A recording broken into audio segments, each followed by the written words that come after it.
নির্বাচনে ব্যাপক হারে কিছু ঝামেলা হওয়ার সম্ভাবনা আছে, কারণ জামাত ইসলাম আমাদের চেলাবেলা যা শুরু করছে তাতে নির্বাচন সুষ্ঠুভাবে হবে কিনা আমার সন্দেহ আছে।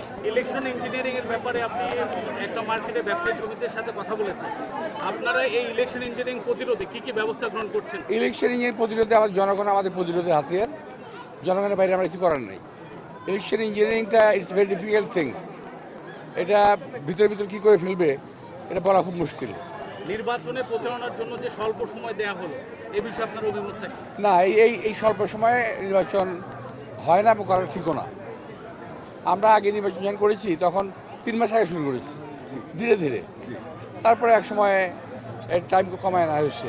এখন যেভাবে করা হয়েছে এটা খুব অন্যায় করা হয়েছে প্রার্থীদের উপর। আমরা নির্বাচনের আগে এখন যেটা হচ্ছে ব্যালট পেপার পাওয়া যাচ্ছে, সিল পাওয়া যাচ্ছে, এটা আমরা আশঙ্কা করেছিলাম আগেই। আমরা এখন দেখছি যে আমাদের আশঙ্কাটা সত্যি হচ্ছে। এই ব্যাপারে আমরা নির্বাচন কমিশনকে বলবো যথাযথ ব্যবস্থা নেওয়ার জন্য, এবং নির্বাচন কমিশন যাতে পক্ষপাতিত্ব না করে আমরা সেদিকে তাদের খেয়াল রাখতে বলবো।